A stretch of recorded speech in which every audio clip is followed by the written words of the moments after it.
Assalamualaikum warahmatullahi wabarakatuh. Innal hamdalillah nahmaduhu wa nasta'inuhu wa nastaghfir wa na'udzu billahi min shururi anfusina wa min sayyiati a'malina. May yahdihillahu fala mudhillalah wa may yudlil fala hadiyalah. Asyhadu an la ilaha illallah wahdahu la syarikalah wa asyhadu anna Muhammadan abduhu wa rasul. Allahumma salli ala Muhammad wa ala ali Muhammad kama sallaita ala Ibrahim wa ala ali Ibrahim wa barik ala Muhammad wa ala ali Muhammad kama barakta ala Ibrahim wa ala ali Ibrahim innaka Hamidum Majid. Ya ayuhan nasu budu rabbakum alladhi khalaqakum walladhina min qablikum la'allakum tattaqun. Ya ayyuhalladzina amantaqullaha haqqa tuqatih wa la tamutunna illa wa antum muslimun. Ya ayyuhalladzina amantaqullaha wa qulu qawlan sadida yuslih lakum a'malakum wa yaghfir lakum dzunubakum wa may yuti'illaha wa rasulahu faqad faza fawzan 'azima. Fa in asdaqal hadithi kitabullah wa khairul hadi hadi Muhammadin sallallahu alaihi wasallam wa syarrul umuri muhdatsatuha wa kullu muhdatsatin bid'ah wa kullu bid'atin fiddin dalalah wa kullu dalalatin finnar. Amma ba'd, kaum muslimin dan muslimah, para pemirsa yang semoga kita semua dirahmati dan dimuliakan oleh Allah Subhanahu wa taala. Alhamdulillah, di malam yang penuh dengan keberkahan ini Allah Subhanahu wa taala kembali memberikan kesempatan kepada kita untuk mengulang kembali pelajaran kita, khususnya yang berkaitan tentang tauhid.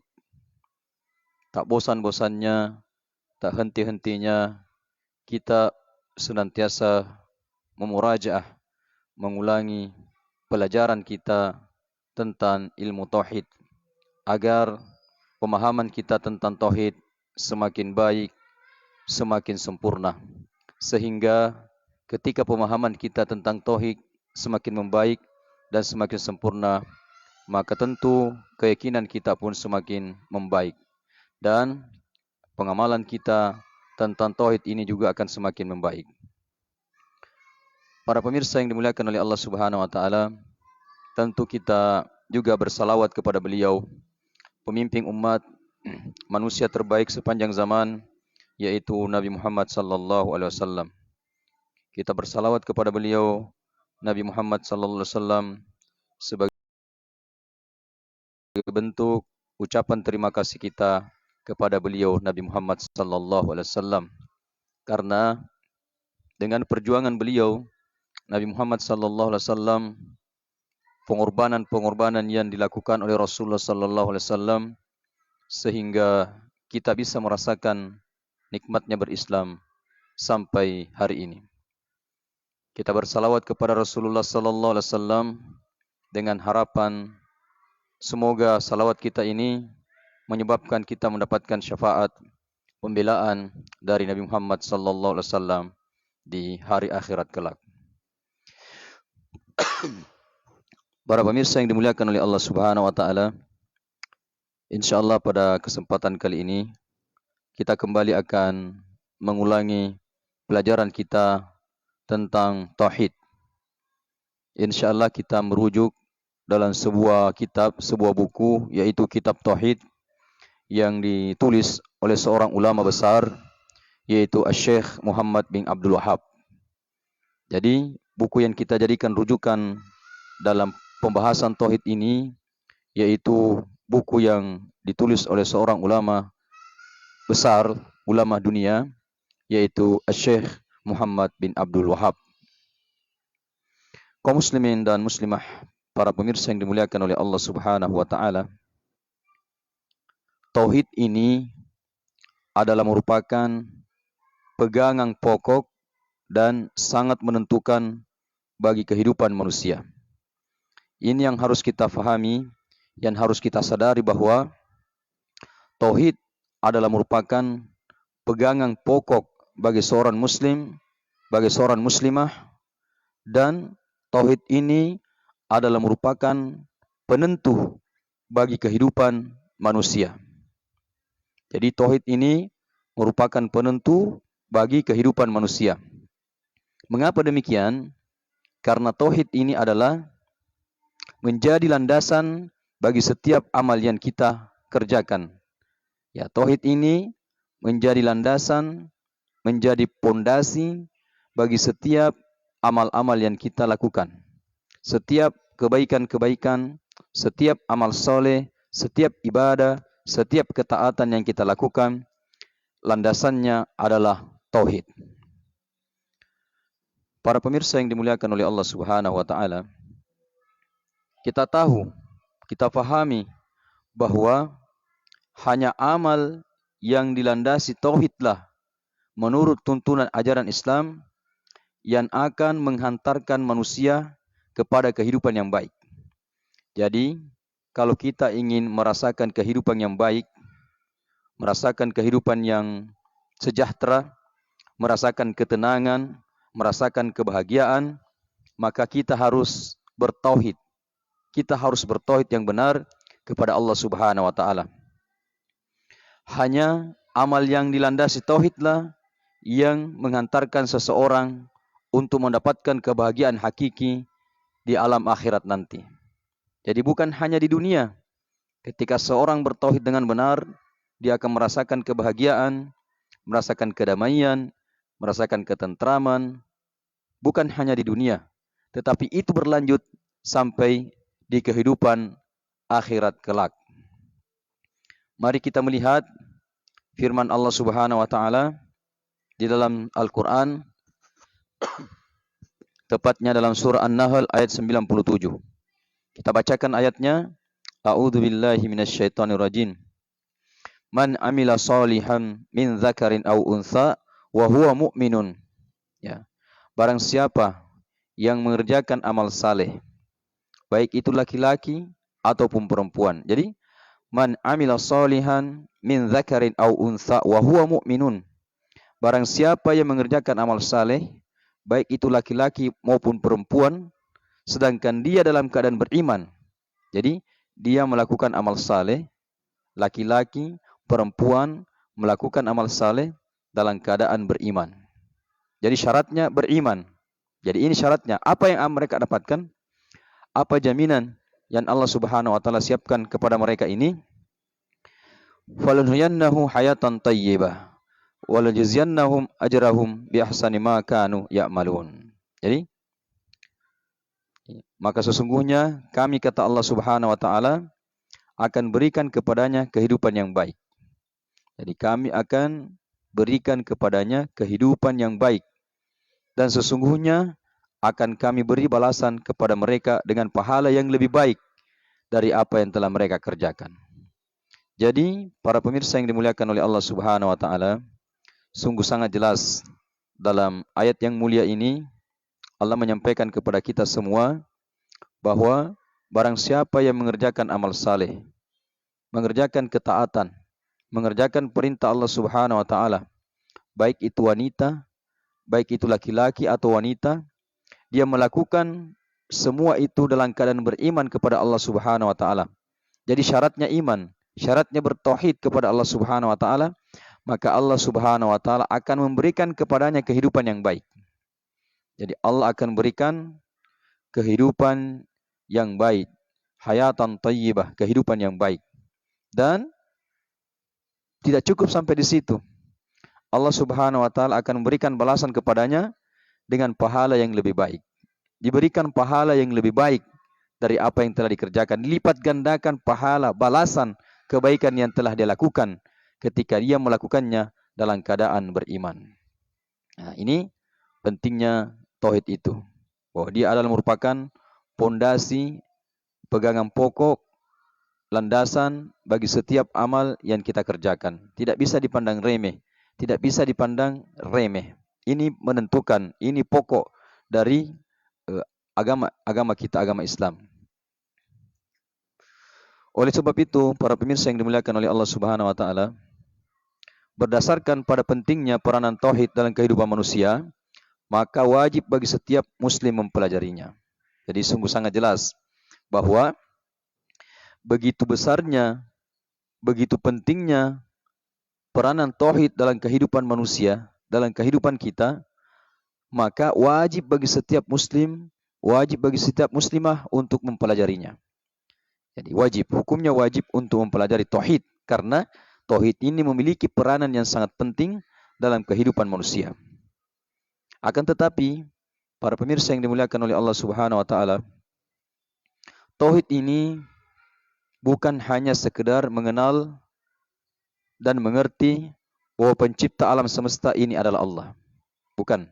Jadi tauhid itu bukan hanya sekedar mengenal, bukan hanya sekedar mengerti bahwa pencipta alam semesta ini adalah Allah.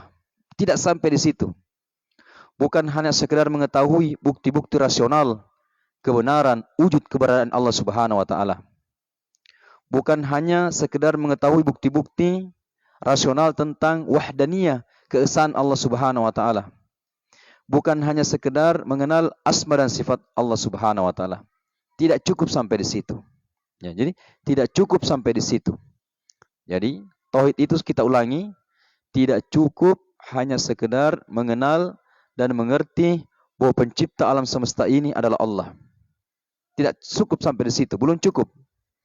Bukan hanya sekedar mengetahui bukti-bukti rasional yang masuk di akal tentang kebenaran wujud keberadaan Allah Subhanahu wa taala. Bukan hanya sekedar mengetahui bukti-bukti rasional tentang mengenal asma dan sifat Allah Subhanahu wa taala.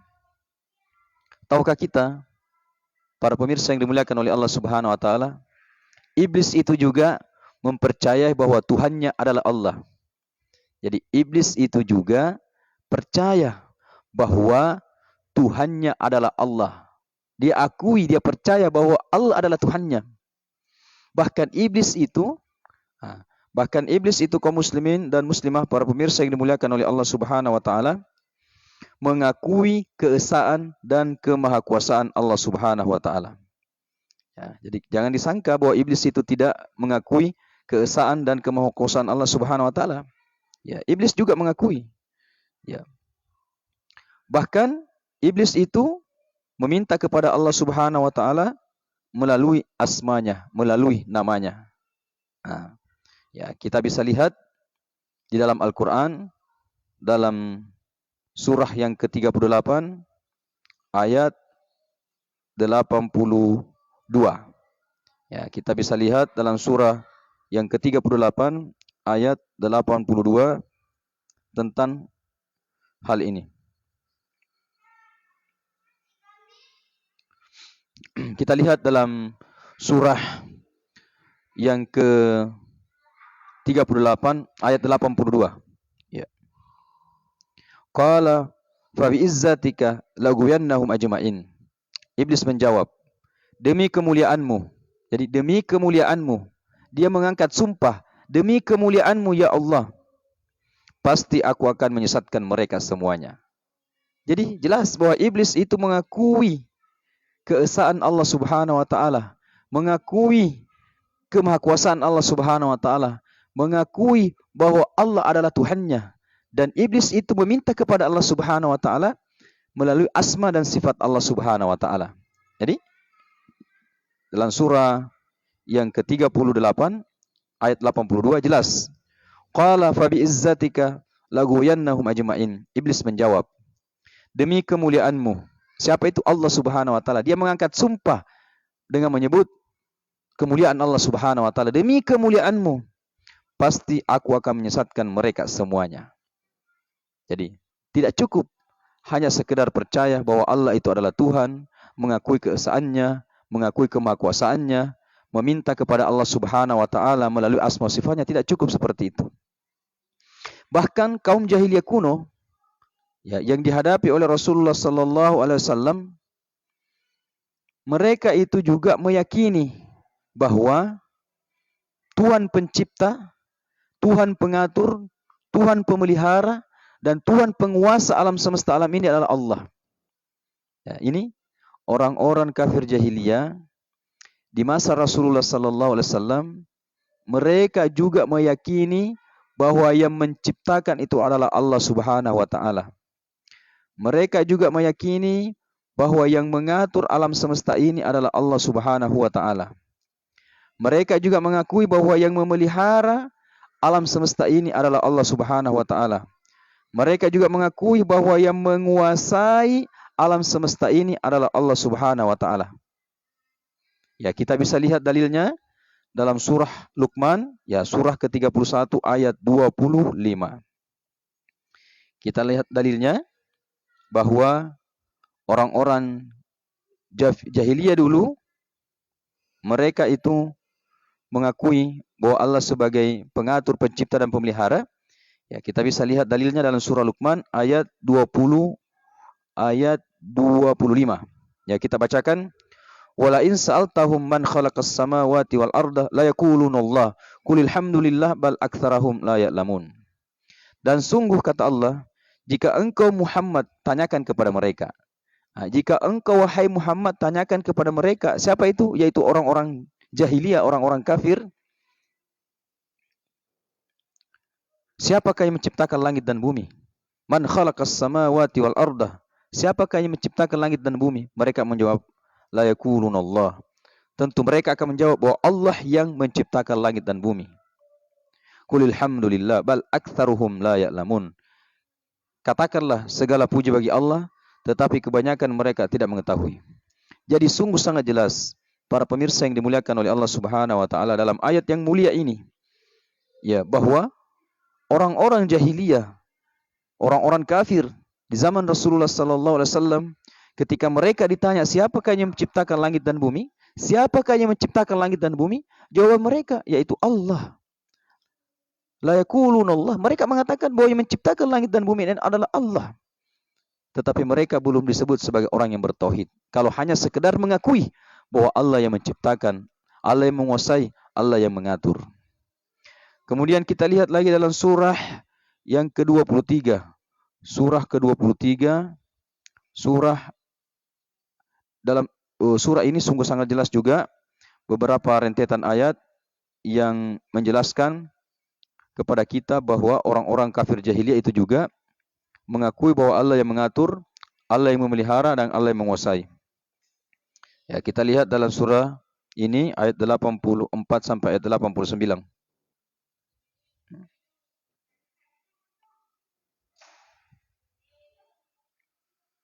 Kita lihat dalilnya mulai ayat 84 sampai 89. Ya, ayat 84. Kul limanil ardu wa man fiha in kuntum ta'lamun. Ya, katakanlah wahai Muhammad. Nabi Muhammad disuruh mengatakan kepada orang-orang kafir jahiliyah, milik siapakah bumi dan semua yang ada di dalamnya jika kamu mengetahui? Ya. Apa jawaban orang-orang kafir? Sayaquluna lillah qul afala tadhakkarun. Mereka akan menjawab bahwa milik Allah.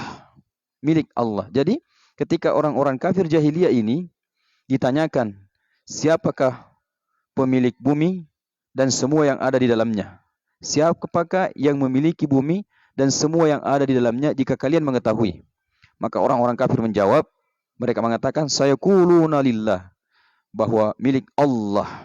Ya, ini jawaban orang-orang kafir ketika ditanya siapakah yang memiliki bumi dan semua yang ada di dalamnya. Jawaban mereka jelas, Allah Subhanahu wa taala. Kemudian dalam ayat 86, Qul man rabbus samawati sab'i wa rabbul arsyil azim. Katakanlah, siapakah Tuhan yang memiliki langit yang 7 dan yang memiliki arsy yang agung. Jadi kembali Nabi Muhammad sallallahu alaihi wasallam diperintahkan oleh Allah Subhanahu wa taala bertanya kepada orang-orang kafir jahiliyah ini. Qul man rabbus samawati sab'i wa rabbul arsyil azim. Siapakah Tuhan yang memiliki langit yang 7 dan yang memiliki arsy yang agung? Apa jawaban orang-orang kafir? Mereka mengatakan sayaquluna lillah. Mereka menjawab lagi bahwa milik Allah, bahwa langit yang 7 dan arsy yang agung itu adalah milik Allah. Itu jawaban orang kafir jahiliyah di zaman Rasulullah sallallahu alaihi wasallam. Kemudian di ayat 88 ditanya lagi kepada mereka, siapakah yang di tangannya berada kekuasaan segala sesuatu? Dia melindungi dan tidak ada yang dapat dilindungi dari azabnya jika kamu mengetahui. Jadi Nabi Muhammad SAW kembali diperintahkan oleh Allah Subhanahu Wa Taala untuk bertanya kepada orang-orang kafir jahiliyah, siapakah yang di tangannya berada kekuasaan segala sesuatu? Ya, siapakah yang di tangannya berada kekuasaan segala sesuatu? Dia melindungi dan tidak ada yang dapat dilindungi dari azabnya jika kamu mengetahui. Apa jawaban orang kafir? Mereka mengatakan, saya kuluna lillah. Kembali mereka mengatakan, milik Allah. Kul fa'anna tusharun. Kalau demikian, maka bagaimana kamu sampai tertipu? Jadi para pemirsa yang dimuliakan oleh Allah Subhanahu Wa Taala, bahwa ternyata orang-orang kafir jahiliyah di zaman Rasulullah Sallallahu Alaihi Wasallam itu mereka mengakui, mereka mengimani bahwa yang memiliki langit yang 7 dan arsy yang agung adalah Allah Subhanahu Wa Taala. Yang memiliki bumi dan semua yang ada di dalamnya, semua isinya adalah Allah Subhanahu Wa Taala. Kemudian orang-orang kafir jahiliyah juga mengakui bahwa segala kekuasaan itu berada dalam kekuasaan Allah, dalam tangan Allah Subhanahu Wa Taala.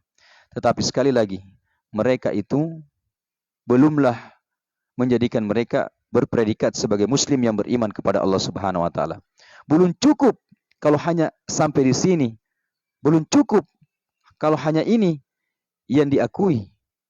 Belum seseorang dikatakan orang yang muwahhid atau orang yang bertauhid. Dari sini timbullah pertanyaan, apakah hakikat tauhid itu? Apakah hakikat daripada tauhid itu? Inilah yang penting kita sampaikan, penting kita pelajari kembali, kaum muslimin dan muslimah yang dimuliakan oleh Allah Subhanahu Wa Taala. Apakah hakikat tauhid itu? Dalam buku ini oleh Syekh Muhammad bin Abdul Wahab, beliau menjelaskan bahwa tauhid adalah pemurnian ibadah hanya kepada Allah Subhanahu Wa Taala. Jadi tauhid itu adalah pemurnian ibadah hanya kepada Allah Subhanahu Wa Taala, yaitu menghambakan diri hanya kepada Allah Subhanahu Wa Taala secara murni dan konsekuen dengan mentaati segala perintahnya dan menjauhi segala larangan-larangannya. Jadi tauhid itu adalah pemurnian ibadah hanya kepada Allah Subhanahu Wa Taala dengan cara menghambakan diri hanya kepada Allah secara murni dan konsekuen. Apa konsekuennya? Yaitu mentaati segala perintah Allah Subhanahu Wa Taala dan menjauhi segala yang dilarang oleh Allah Subhanahu Wa Taala. Taat kepada Allah Subhanahu Wa Taala, menghambakan diri kepada Allah Subhanahu Wa Taala dengan penuh rasa rendah diri, dengan perasaan cinta, mahabbah, kemudian harap dan takut kepada Allah Subhanahu Wa Taala. Jadi kita menghambakan diri kepada Allah Subhanahu Wa Taala hanya kepada Allah Subhanahu Wa Taala dengan menjauhi segala larangannya dan mengerjakan seluruh apa yang diperintahnya dengan rasa rendah diri, dengan cinta, perasaan cinta mahabbah, dengan perasaan khauf, takut kepada Allah Subhanahu Wa Taala, dan dengan perasaan raja, mengharap kepada Allah Subhanahu Wa Taala. Itulah hakikat tauhid. Itulah hakikat tauhid, bahwa pemurnian ibadah hanya kepada Allah Subhanahu Wa Taala. Tidak beribadah kepada selain Allah Subhanahu Wa Taala. Satu-satunya tempat kita beribadah hanya kepada Allah Subhanahu Wa Taala. Satu-satunya tempat kita menghambakan diri hanya kepada Allah Subhanahu Wa Taala. Untuk inilah kaum muslimin, sebenarnya manusia diciptakan oleh Allah Subhanahu Wa Taala. Untuk inilah sebenarnya kita ini, manusia yang ada di permukaan bumi ini, diciptakan oleh Allah Subhanahu Wa Taala. Dan juga sesungguhnya ini adalah merupakan misi para rasul, yaitu untuk menegakkan tauhid dalam pengertian yang telah kita jelaskan tadi. Jadi seluruh rasul yang diutus oleh Allah Subhanahu wa taala, misi mereka yaitu untuk menegakkan tauhid dengan sebenar-benarnya. Ya, mulai dari rasul pertama sampai rasul terakhir, ya, Nabi Muhammad sallallahu alaihi wasallam, ya, mereka semua itu diutus oleh Allah Subhanahu wa taala tidak lain adalah untuk menegakkan tauhid di atas permukaan bumi ini. Ya, kita bisa lihat beberapa dalil dalam Al-Qur'an yang menjelaskan bahwa seluruh nabi dan rasul yang diutus oleh Allah Subhanahu wa taala, pembelajaran tauhid merupakan prioritas nomor satu dalam agenda dakwah para nabi dan rasul Allah Subhanahu wa taala. Seluruh nabi dan rasul yang diutus oleh Allah Subhanahu wa taala mengajak kepada umatnya pertama kali yaitu untuk menerima, meyakini dan melaksanakan tauhid. Seluruh usaha dakwah yang dilakukan oleh nabi dan rasul Allah Subhanahu wa taala yaitu dipusatkan agar kaumnya hanya beribadah kepada Allah Subhanahu wa taala dan tidak menyekutukannya dengan sesuatu apapun. Jadi ini yang harus kita pahami dulu. Bahwa seluruh nabi dan rasul yang diutus oleh Allah Subhanahu wa taala, agenda dakwah pertama mereka adalah menegakkan tauhid, mendakwakan tauhid, menyebarkan tauhid. Oleh sebab itu semestinya para dai, ya, di dalam berdakwah, agenda pertama mereka adalah dakwah tauhid, meluruskan tauhid, meluruskan akidah umat ini. Tentunya sebelum meluruskan akidah umat, dai itu yang pertama yang harus meluruskan tauhidnya, kemudian keluarga terdekatnya. Ya, ini yang harus menjadi agenda prioritas, agenda pertama para dai di dalam mendakwakan agama ini.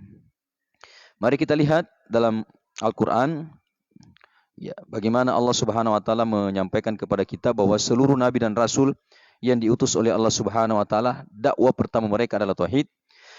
Kita lihat dalam surah Al-Anbiya ayat 25. Ya, pertama kita lihat dalam surah Al-Anbiya ayat 25. Wa ma arsalna min qablika min rasulin illa nuhi ilaihi annahu la ilaha illa ana fa'budun.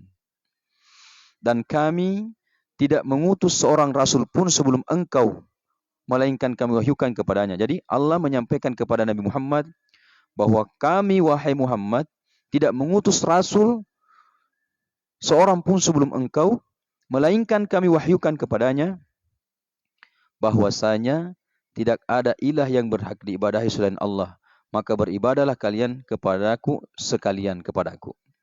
Ya, jadi jelas bahwa seluruh nabi dan rasul yang diutus sebelum Nabi Muhammad sallallahu alaihi wasallam, maka dakwah mereka yang pertama adalah menyerukan kepada umatnya bahwa tidak ada ilah yang berhak diibadahi selain Allah Subhanahu wa taala. Tidak ada ilah yang berhak diibadahi selain Allah Subhanahu wa taala. Maka beribadahlah kalian sekalian kepadaku. Kemudian dalam surah An-Nahl ayat 36, kita lihat lagi, walaqad ba'atsna fi kulli ummatin rasulan an i'budullaha wajtanibut tagut. Dan sesungguhnya kami telah mengutus rasul pada tiap-tiap umat untuk mengajak umatnya, beribadahlah kalian kepada Allah semata dan jauhilah tagut. Jadi jelas, kaum muslimin, para pemirsa yang dimuliakan oleh Allah Subhanahu wa taala, bahwa Allah Subhanahu wa taala mengutus rasul pada tiap-tiap umat. Jadi tiap-tiap umat itu ada rasul yang diutus oleh Allah Subhanahu wa taala.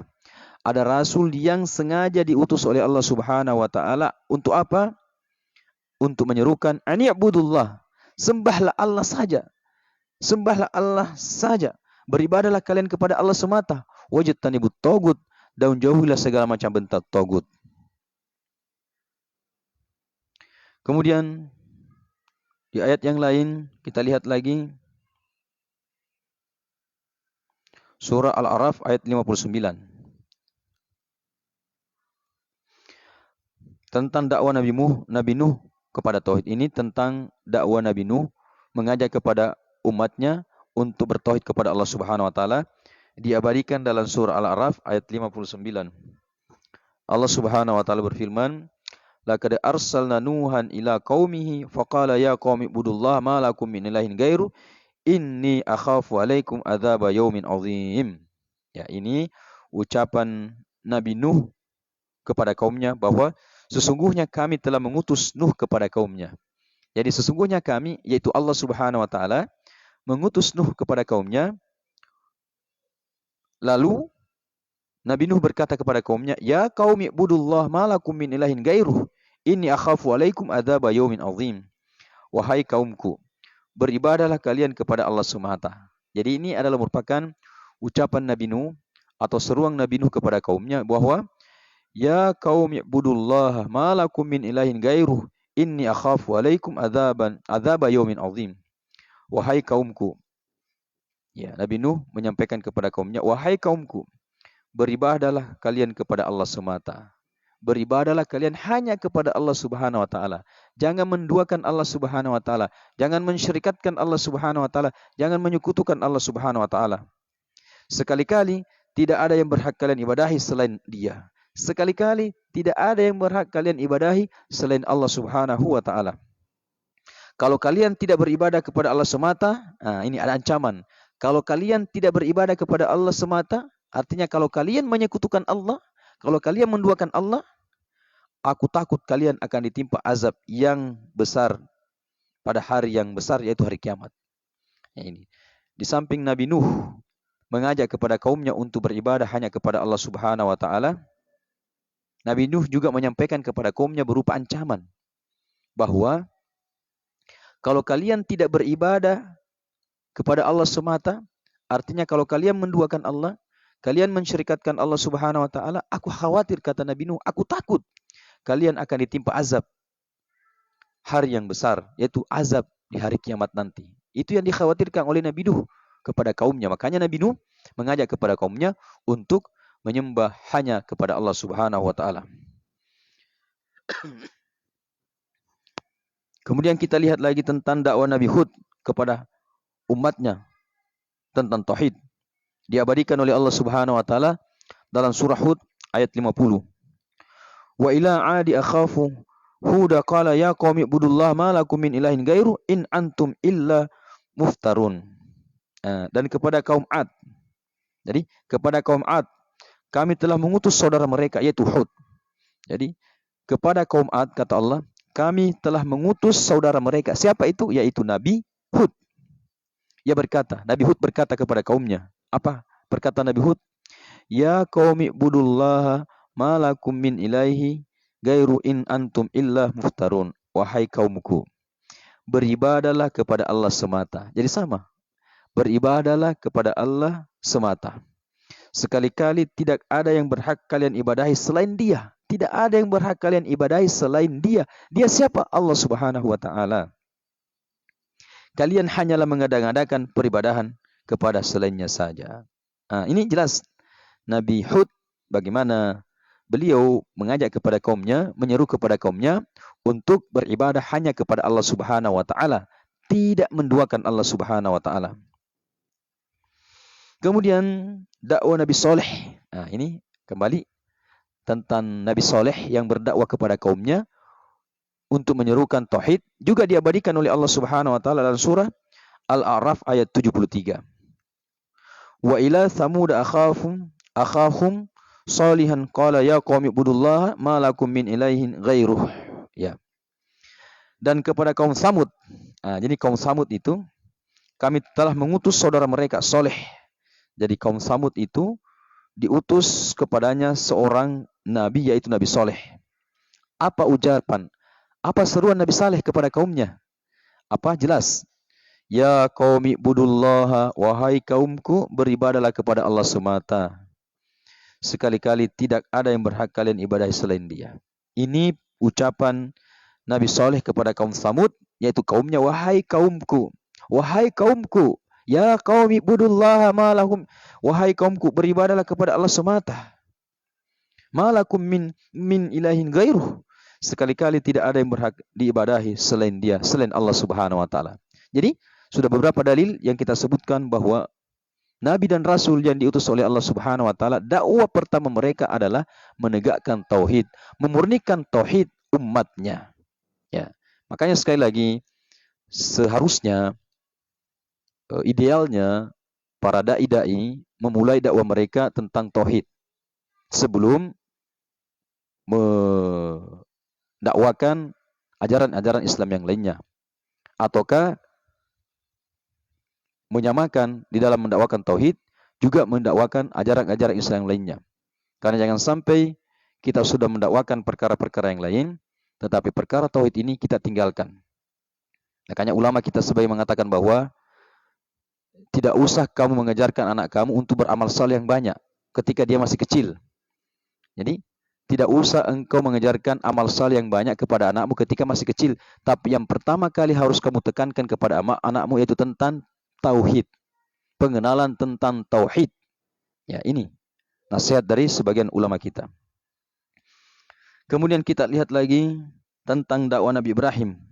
Ya, tentang dakwah Nabi Ibrahim, seruan Nabi Ibrahim kepada kaumnya agar kaumnya bertauhid kepada Allah Subhanahu wa taala. Ini diabadikan oleh Allah Subhanahu wa taala dalam surah Al-Ankabut ayat 16 sampai ayat 17. Allah berfirman, "Dan ingatlah Ibrahim ketika ia berkata kepada kaumnya, beribadahlah kalian kepada Allah semata dan bertakwalah kepadanya." Jadi, beribadahlah kalian kepada Allah semata dan bertakwalah kepadanya. Yang demikian itu adalah lebih baik bagi kalian jika kalian mengetahui. Sesungguhnya apa yang kalian ibadahi selain Allah itu adalah berhala dan kalian mengadakan kedustaan. Jelas. Nabi Ibrahim menyerukan kepada kaumnya, beribadahlah kalian kepada Allah semata dan bertakwalah kepadanya. Beribadahlah kalian kepada Allah Subhanahu wa taala semata dan bertakwalah kepadanya. Yang demikian itu adalah lebih baik bagi kalian jika kalian mengetahui. Sesungguhnya apa yang kalian ibadahi selain Allah itu adalah berhala. Jadi apa yang kalian ibadahi, yang kalian sembah selain Allah Subhanahu wa taala itu adalah berhala. Dan kalian mengadakan kedustaan. Kemudian kita lanjut tentang dakwah Nabi Lut kepada tauhid. Ya, Allah Subhanahu wa taala menyampaikan dalam surah Asy-Syu'ara ayat 160 sampai 163. Kaum Lut telah mendustakan rasul-rasul. Ketika saudara mereka Lut berkata kepada mereka, "Mengapa kalian tidak bertakwa? Sesungguhnya aku adalah rasul kepercayaan yang diutus kepada kalian, maka bertakwalah kepada Allah, bertakwalah kalian kepada Allah dan taatilah aku." Ya. Kemudian tentang dakwah Nabi Syuaib kepada tauhid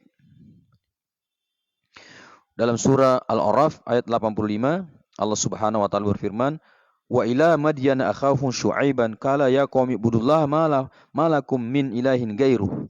Ya. Dan kepada penduduk Madian kami telah mengutus saudara mereka. Jadi kepada penduduk Madian itu Allah Subhanahu wa taala mengutus saudara mereka. Siapa itu? Nabi Syuaib. Apa perkataan Nabi Syuaib kepada penduduk Madian? "Hai kaumku, ya qaumi ibudullah. Wahai kaumku, beribadahlah kepada Allah semata. Sekali-kali tidak ada yang berhak kalian ibadahi selain Allah Subhanahu wa taala." Jadi para pemirsa yang dimuliakan oleh Allah Subhanahu wa taala, sungguh sangat jelas bahwa seluruh nabi dan rasul yang diutus oleh Allah Subhanahu wa taala, maka dakwah pertama mereka adalah tauhid. Ya. Ini yang perlu kita pahami, yang perlu kita sadari, bahwa tidak bosan-bosannya kita untuk senantiasa mengulang-ulangi pelajaran kita tentang tauhid ini, agar ilmu kita tentang tauhid ini semakin bertambah, semakin meningkat. Dengan demikian, ketika ilmu kita sudah meningkat, maka pengamalan kita tentang tauhid ini akan semakin mantap, semakin baik, dan tentu kita akan terhindar dari perkara-perkara kesyirikan yang sangat berbahaya ini. Ini dulu yang bisa kita sampaikan pada kesempatan kali ini, pada malam hari ini. Mudah-mudahan di lain waktu kita bisa lanjutkan. Ya. Dan kita akhiri dengan doa kafaratul majelis. Subhanakallah bihamdik, asyhadu an la ilaha illa anta, astaghfiruka wa atubu ilaik. Hadanallahu wa iyyakum ajma'in. Assalamualaikum warahmatullahi wabarakatuh.